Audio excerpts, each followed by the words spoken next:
નમસ્કાર વિદ્યાર્થી મિત્રો, કેમ છો બધા? તો ફરી એકવાર આપ સૌનું સ્વાગત છે. ઘણા વિદ્યાર્થીઓનો પ્રશ્ન હતો કે સર 11 સાયન્સ ક્યારથી શરૂ કરશો? તો ભાઈ 11 સાયન્સ પણ તમારું આજથી જ આપણે શ્રી ગણેશ કરી દઈએ છે, સ્ટાર્ટ કરી દઈએ છે. 11 સાયન્સનું કેમેસ્ટ્રીનું એટલે કે રસાયણ વિજ્ઞાનનું જે પહેલું ચેપ્ટર છે, રસાયણ વિજ્ઞાનની કેટલીક પાયાની સંકલ્પનાઓ, એ ચેપ્ટર આજે આપણે સ્ટાર્ટ કરી દઈએ છીએ. બરાબર, સૌથી પ્રથમ ચેપ્ટર 11 સાયન્સ. મિત્રો, આપ સૌ જાણો છો કે વિજ્ઞાન એ બહુ મોટો અને બૃહદ વિષય છે. બરાબર, વિજ્ઞાન એટલે શું? તો કે જાણવું. શું જાણવું? તો કે ઊંડાણપૂર્વકનું જ્ઞાન, ટુ નો ઇન ડીપ, એને આપણે વિજ્ઞાન કહીએ છીએ. બરાબર, રીઝન બિહાઇન્ડ ધી રીઝન, કારણની પાછળનું કારણ પણ જાણવું હોય તો આપણે વિજ્ઞાનનો અભ્યાસ કરવો પડે. તો આ વિજ્ઞાનનો અભ્યાસ કરવા માટે મુખ્ય 3 વિષયો, કેમેસ્ટ્રી એટલે કે રસાયણ વિજ્ઞાન, ફિઝિક્સ ભૌતિક વિજ્ઞાન અને બાયોલોજી એટલે કે જીવ વિજ્ઞાન.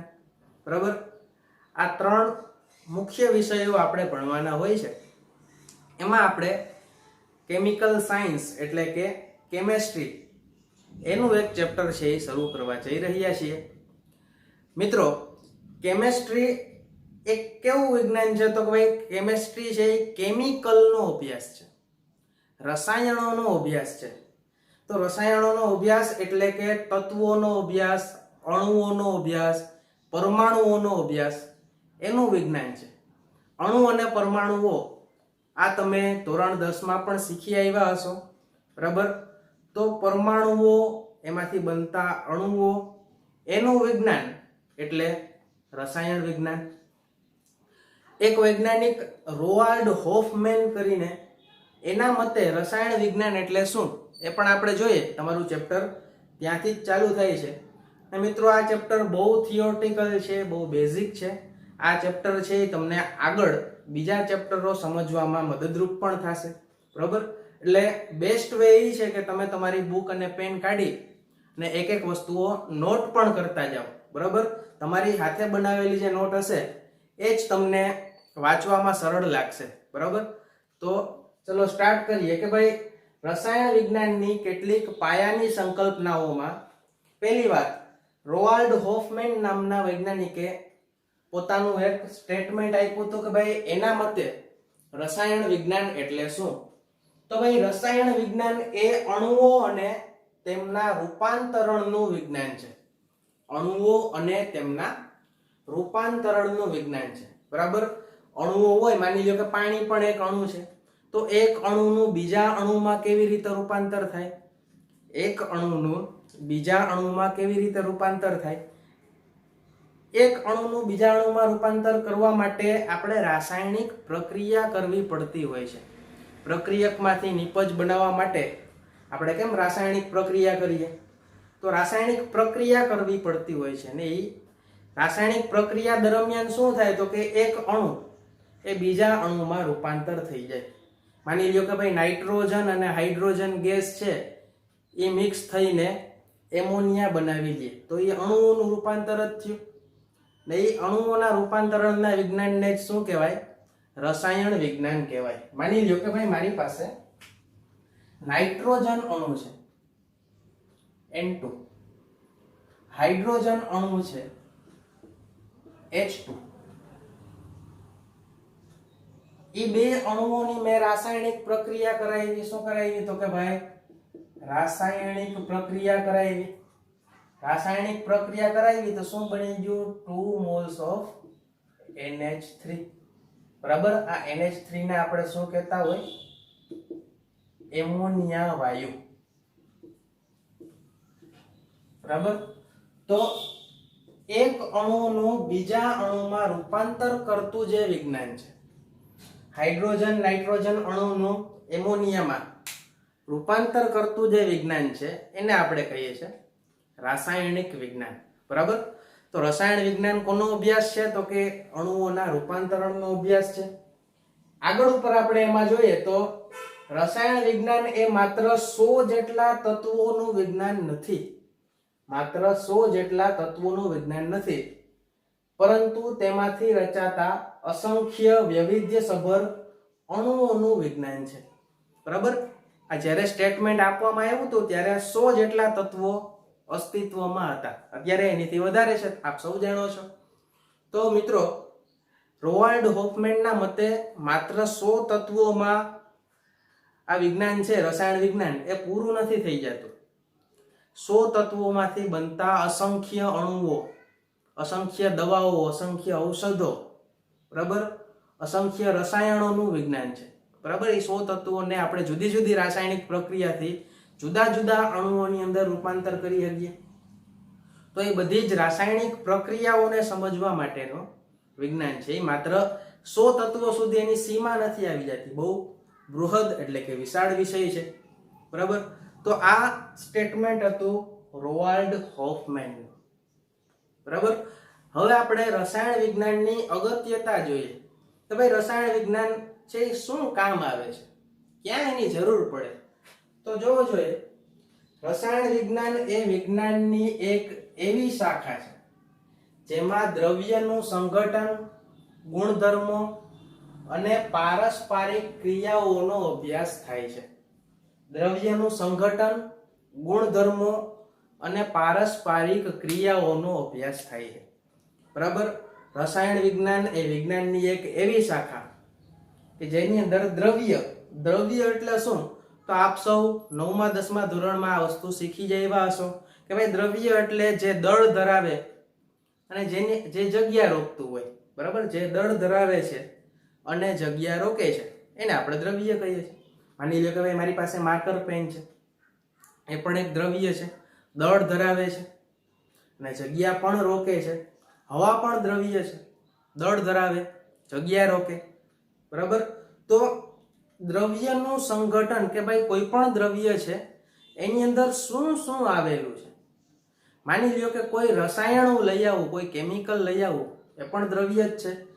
એનું સંગઠન જાણવું હોય તો મારે ચેક કરવું પડે કે એ કેમિકલમાં કેટલા ટકા કયો વાયુ છે, કેટલા ટકા કયો પદાર્થ છે. માની લ્યો કે એમોનિયા લઈ આવવું તો એમોનિયામાં કેટલા ટકા નાઇટ્રોજન છે, કેટલા ટકા હાઇડ્રોજન છે, એ એનું સંગઠન થઈ ગયું. એની અંદર શું આવેલું છે અને કેટલા પ્રમાણમાં આવેલું છે. તો દ્રવ્યનું સંગઠન, પછી એના ગુણધર્મો, એના ભૌતિક ગુણધર્મો અને રાસાયણિક ગુણધર્મો. ભૌતિક ગુણધર્મો એટલે કે ભાઈ એનું ગલન બિંદુ કેટલું છે, ઉત્કલન બિંદુ કેટલું છે, બરાબર, એનો કલર કેવો છે, એને આપણે કહેતા હોય એના ભૌતિક ગુણધર્મો. તેમજ એના રાસાયણિક ગુણધર્મો કે ભાઈ એસિડ હારે પ્રક્રિયા કરશે તો શું નિપજ બનાવશે, બેઝ સાથે પ્રક્રિયા કરશે તો શું નિપજ બનાવશે, કોઈ ધાતુ હારે આપણે એની પ્રક્રિયા કરાવીએ ત્યારે શું થશે. તો એ બધા થઈ ગયા એના રાસાયણિક ગુણધર્મો. તો દ્રવ્યનું સંગઠન, એના ગુણધર્મો કયા કયા? તો કે ભૌતિક અને રાસાયણિક, તથા તેની પારસ્પરિક ક્રિયાઓ. એક દ્રવ્યની ક્રિયા બીજા દ્રવ્ય સાથે કરાવીએ ત્યારે શું નિપજ પ્રાપ્ત થશે, એનું વિજ્ઞાન છે.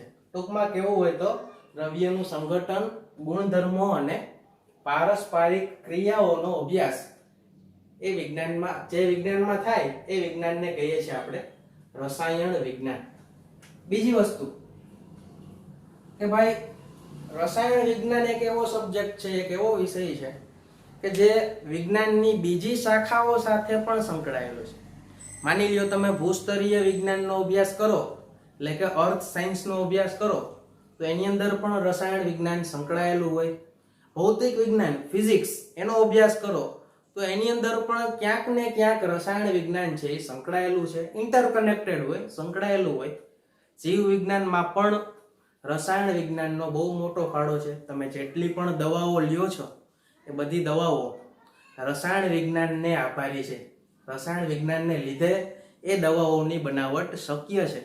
બરાબર, આપણા શરીરમાં પણ ઘણા એસિડ છે. ખોરાકનું પાચન કરવા માટે પણ એસિડ છે. એ શું છે? તો કે એક રસાયણ છે.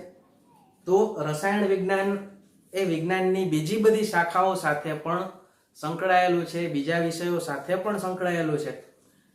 રસાયણ વિજ્ઞાનનો ઉપયોગ આપણે જોઈએ તો હવામાનની તરાહો, હવામાન જાણવા માટે, એની આગાહી કરવા માટે રસાયણ વિજ્ઞાનનો ઉપયોગ થાય છે. મગજની કાર્ય પદ્ધતિ, મગજમાં પણ અમુક પ્રકારના રસાયણોના ચેન્જીસને લીધે આપણો સ્વભાવ બદલાતો હોય, મગજની કાર્ય કરવાની શક્તિ ની અંદર પરિવર્તન આવતું હોય છે.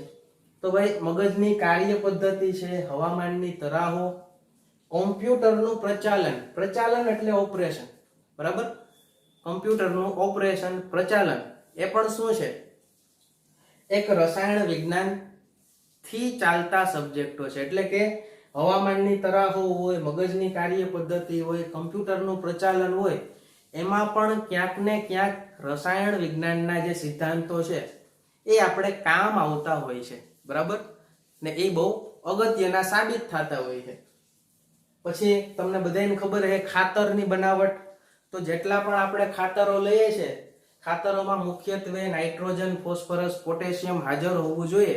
આપણી જમીનના જે પણ પોષક તત્વો છે એ આપણે ખાતરમાંથી એને આપતા હોય. જમીનમાં જે પોષક તત્વો ઘટી જાય એ ખાતર થ્રુ આપણે એને આપીએ, જેથી આપણો પાક સારો થાય. તો જેટલા પણ ખાતરો છે એ પણ રસાયણ વિજ્ઞાનને લીધે બનાવવામાં આવતા હોય, એનું ઉત્પાદન થતું હોય. આલ્કલી, આલ્કલી એટલે હમણાં તમારે યાદ રાખવાનું છે, એ છે બેઝ. આલ્કલીના આપણે બેઝ કહી દે.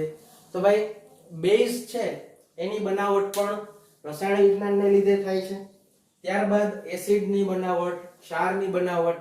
તમે ધોરણ 10 માં આ ચેપ્ટર ભણી આવ્યા ભાઈ, એસિડ, બેઝ અને ક્ષાર. તો એની બનાવટ પણ રસાયણ વિજ્ઞાનને આભારી છે.